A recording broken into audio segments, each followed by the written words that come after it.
ಜಾಮೀನು ಶ್ಯೂರಿಟಿಗೆ ಸಹಿ ಹಾಕಿದ್ದಾರೆ ಆರೋಪಿ ದರ್ಶನ್. ಕೆಲವೊಂದಿಷ್ಟು ಪ್ರಕ್ರಿಯೆಗಳಿರುತ್ತೆ. ಸೊ ಪೆಂಡಿಂಗ್ ಬ್ರಾಂಚ್ ಕೊಠಡಿಗೆ ತೆರಳಿ ಅಲ್ಲಿಯೇ ಸಹಿ ಮಾಡಬೇಕಿತ್ತು ದರ್ಶನ್. ಆದ್ರೆ ಹೊರಗಡೆ ಬಹಳ ಕ್ರೌಡ್ ಇದೆ, ಜನ ಸೇರಿದ್ದಾರೆ. ಹಾಗಾಗಿ ಕೋರ್ಟ್ ಹಾಲ್ನಲ್ಲೇ ಸಹಿ ಪಡಿಬೇಕು ಅಂತ ವಕೀಲರು ಮನವಿ ಮಾಡ್ಕೊತಾರೆ. ಪೆಂಡಿಂಗ್ ಬ್ರಾಂಚ್ಗೆ ಹೋಗೋದು ಕಷ್ಟ ಅಂತ ವಕೀಲರು ಹೇಳ್ತಾರೆ. ಹಾಗಾಗಿ ಜಡ್ಜ್ ಅದಕ್ಕೆ ಅನುಮತಿ ಕೊಡ್ತಾರೆ. ಕೋರ್ಟ್ ಹಾಲ್ನಲ್ಲೇ ಸಹಿ ಪಡೆಯೋದಕ್ಕೆ ಅನುಮತಿ ಕೊಡ್ತಾರೆ. ಹಾಗಾಗಿ ಕೋರ್ಟ್ ಹಾಲ್ನಲ್ಲಿಯೇ ಪ್ರಕ್ರಿಯೆಯನ್ನು ಮುಗಿಸ್ತಾ ಇದ್ದಾರೆ ದರ್ಶನ್. ಆರೋಪಿ ದರ್ಶನ್ ಮನವಿ ಪುರಸ್ಕರಿಸಿದ ಸೆಷನ್ಸ್ ಕೋರ್ಟ್ ಬಾಂಡ್ ದಾಖಲೆ ಕೋರ್ಟ್ಗೆ ತಂದು ಸಹಿ ಮಾಡಿಸಲು ಸೂಚನೆ ಕೊಟ್ಟು 57ನೇ ಸಿಸಿಎಚ್ ಕೋರ್ಟ್ ಹಾಲ್ನಲ್ಲಿ ಜಾಮೀನು ಪ್ರಕ್ರಿಯೆಗಳು ನಡೀತಾ ಇದೆ.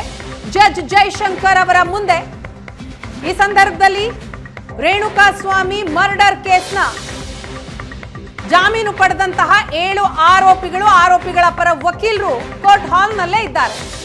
ಅದರಲ್ಲಿ ಪೆಂಡಿಂಗ್ ಬ್ರಾಂಚ್ ಕೊಠಡಿಗೆ ತೆರಳಿ ಶ್ಯೂರಿಟಿಗೆ ಸಹಿ ಹಾಕಬೇಕಾಗುತ್ತೆ. ಆದ್ರೆ ಪೆಂಡಿಂಗ್ ಬ್ರಾಂಚ್ಗೆ ಹೋಗೋದು ಕಷ್ಟ ಅಂತ ದರ್ಶನ್ ಪರ ವಕೀಲರು ನ್ಯಾಯಾಧೀಶರ ಮುಂದೆ ಹೇಳ್ತಾರೆ. ಆಗ ಅವರ ಮನವಿಯನ್ನ ಪುರಸ್ಕರಿಸುತ್ತೆ ಕೋರ್ಟ್. ಹಾಗಾಗಿ ಕೋರ್ಟ್ ಹಾಲ್ನಲ್ಲೇ ಸಹಿ ಪಡಿತಾರೆ. ಈ ಬಗ್ಗೆ ಮಾಹಿತಿಯನ್ನ ಕೊಡ್ತಾರೆ ನಮ್ಮ ಪ್ರತಿನಿಧಿ ಕಿರಣ್. ಇದೀಗ ನಮ್ಮ ಜೊತೆ ಸಂಪರ್ಕದಲ್ಲಿದ್ದಾರೆ. ಕಿರಣ್, ಈಗ ಸದ್ಯ ಆಗ್ತಾ ಇರುವಂತಹ ಪ್ರೊಸೀಜರ್ ಬಗ್ಗೆ ಮಾಹಿತಿ ಕೊಡ್ತಾ ಹೋಗೋದಾದ್ರೆ. ಖಂಡಿತ ವೀಣಾ, ರೇಣುಕಾಸ್ವಾಮಿ ಕೊಲೆ ಪ್ರಕರಣದ ಆರೋಪಿಯಾಗಿರ್ತಕ್ಕಂಥ ನಟ ದರ್ಶನ್ ಸೇರಿದಂತೆ ಇತರ ಆರೋಪಿಗಳವರೇ ಎಲ್ಲರೂ ಸಹ 57ನೇ ಸಿಸಿಎಚ್ ನ್ಯಾಯಾಲಯದ ನ್ಯಾಯಾಧೀಶರಾಗಿರ್ತಕ್ಕಂಥ ಜಯಶಂಕರ್ ಅವರ ಮುಂದೆ ಹಾಜರಾಗಿರ್ತಕ್ಕಂಥದ್ದು. ಮುಖ್ಯವಾಗಿ ಏನಂದ್ರೆ ರೆಗ್ಯುಲರ್ ಬೇಲ್ ಹೈಕೋರ್ಟ್ ನಿಂದ ಪಡೆದುಕೊಂಡು ಇಲ್ಲಿ ಶೂರಿಟಿಗಳನ್ನ ಫರ್ನಿಶ್ ಮಾಡಬೇಕಾಗುತ್ತೆ. ಶೂರಿಟಿಗಳನ್ನ ಪೂರೈಕೆ ಮಾಡಬೇಕು. ಶೂರಿಟಿದಾರರನ್ನ ಕರೆತರಲಾಗಿರ್ತಕ್ಕಂಥದ್ದು. ಅವರ ವಕೀಲರೆಲ್ಲರೂ ಸಹ ಧನ್ವೀರು ಮತ್ತೆ ದರ್ಶನ್ ಅನ್ನು ಸಹ ಇಲ್ಲಿ ಕೋರ್ಟ್ಗೆ ಬಂದಿರತಕ್ಕಂಥದ್ದು. ಅಲ್ಲದೆ ದರ್ಶನ್ ಅವರ ಸಹೋದರ ದಿನಕರ್ ಕೂಡ ಇರ್ತಕ್ಕಂಥದ್ದು. ಇವರಿಬ್ರು ಸಹ ಧನ್ವೀರು ಮತ್ತೆ ದಿನಕರ್ ಇಬ್ರು ಸಹ ದರ್ಶನ್ಗೆ ಶೂರಿಟಿಗಳನ್ನ ಕೊಡ್ತಾ ಇದ್ದಾರೆ. ಹೀಗಾಗಿ ಅವರನ್ನ ಪ್ರಶ್ನೆ ಮಾಡಲಾಗುತ್ತೆ. ಆರೋಪಿಗೆ ನಿಮ್ಗೆ ಏನಾಗ್ಬೇಕು ಅಂತ ಹೇಳಿ ಸಹೋದರ ದಿನಕರ್ ಅನ್ನ ಕೇಳ್ತಾರೆ.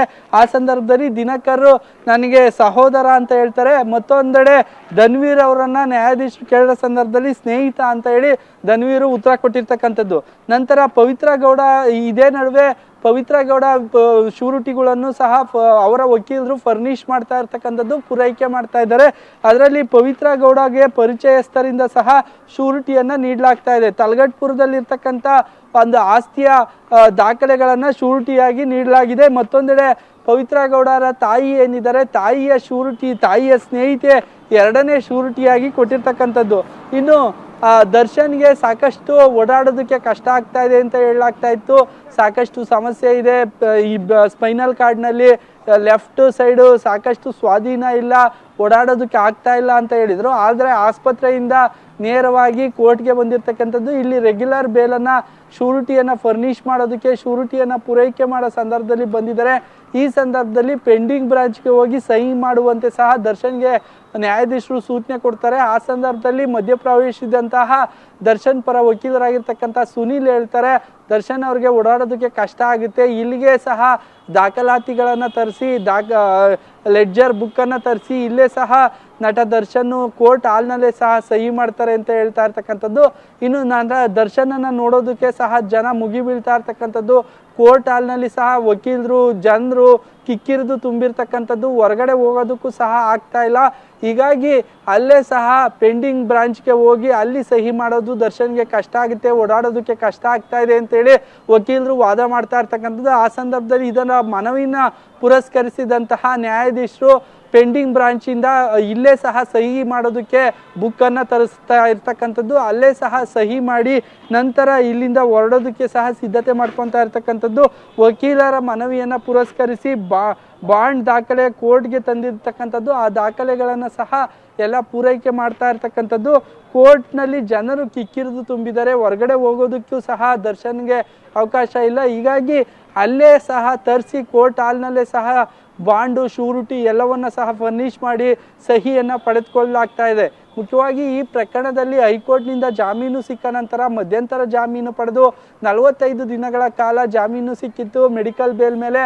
ಆ BGSA ದಾಖಲಾಗಿ ಇವತ್ತು ಡಿಸ್ಚಾರ್ಜ್ ಆಗಿ ಹೊರಗಡೆ ಬಂದಿರೋದ್ರಿಂದ ನಟ ದರ್ಶನ್ ಆರೋಗ್ಯ ಸ್ಥಿತಿ ಹೇಗಿದೆ ಅನ್ನೋದನ್ನ ನಾವು ವಿಡಿಯೋಗಳಲ್ಲೇ ನೋಡ್ಬೋದು. ಅಲ್ಲಿ ಆಸ್ಪತ್ರೆಯಿಂದ ಹೊರಗಡೆ ಬಂದ ಸಂದರ್ಭದಲ್ಲಿ ಆರಾಮಾಗಿ ನಡ್ಕೊಂಬಂದು ಕಾರನ್ನು ಹತ್ತುತ್ತಾರೆ. ವೆಲ್ಫೇರ್ ಕಾರ್ ಏನಿದೆ ದರ್ಶನ್ ಪತ್ನಿ ಬಳಸ್ತಕ್ಕಂಥ ವಿಜಯಲಕ್ಷ್ಮಿ ಬಳಸ್ತಕ್ಕಂಥ ಕಾರನ್ನು BGS ಆಸ್ಪತ್ರೆಗೆ ತರಲಾಗಿತ್ತು. ಆ ಕಾರನ್ನು ತೆಗೆದುಕೊಂಬಂದಿರ್ತಾರೆ, ಅದರಲ್ಲಿ ಹತ್ತಿ ಆರಾಮಾಗಿ ಕೋರ್ಟ್ಗೆ ಬರ್ತಾರೆ. ಇಲ್ಲಿ ಓಡಾಡೋದಕ್ಕೆ ಎಲ್ಲೋ ಒಂದು ಕಡೆ ಸಾಕಷ್ಟು ಸಮಸ್ಯೆ ಆಗ್ತಾ ಇದೆ ಅಂತ ಅವರ ವಕೀಲರು ಹೇಳ್ತಾ ಇರ್ತಕ್ಕಂಥದ್ದು.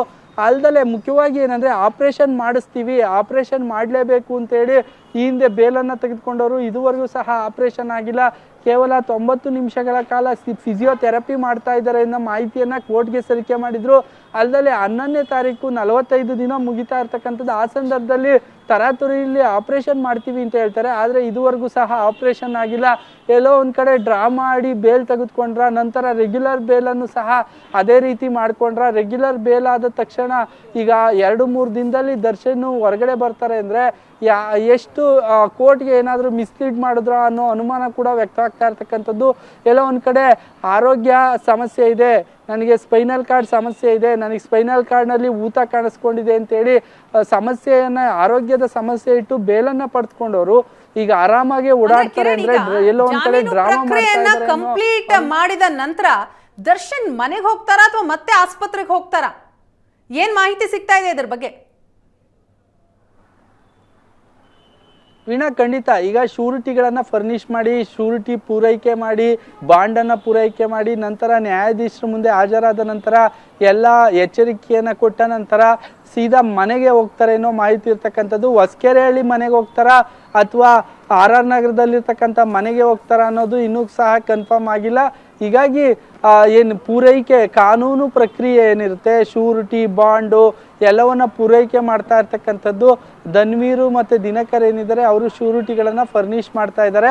ಹೀಗಾಗಿ ಇದೆಲ್ಲವನ್ನ ಮುಗಿದ ಮೇಲೆ ರೊಟೀನ್ ಚೆಕಪ್ಗೆ ಹೋಗ್ಬೋದು. ಈಗ ನಾರ್ಮಲ್ ಆಗಿ ದರ್ಶನ್ ನಡ್ಕೊಂಬಂದಿದ್ದು ನೋಡಿದ್ರೆ ಅವ್ರಿಗೀಗ ಯಾವುದೇ ಸಮಸ್ಯೆ ಇಲ್ಲ ಅನ್ನೋ ಅನ್ನಿಸ್ತಾ ಇರ್ತಕ್ಕಂಥದ್ದು. ಹೀಗಾಗಿ ನೇರವಾಗಿ ಕೋರ್ಟ್ನಿಂದ ಮನೆಗೆ ತೆರಳೋ ಸಾಧ್ಯತೆ ಇರ್ತಕ್ಕಂಥದ್ದು. ವೀಣಾ, ಎಸ್ ಹಾಗೆ ಸಂಪರ್ಕದಲ್ಲಿರಿ ಕಿರಣ್, ಮತ್ತಷ್ಟು ಮಾಹಿತಿಯನ್ನು ನಿಮ್ಮಿಂದ ಪಡಿತೀನಿ.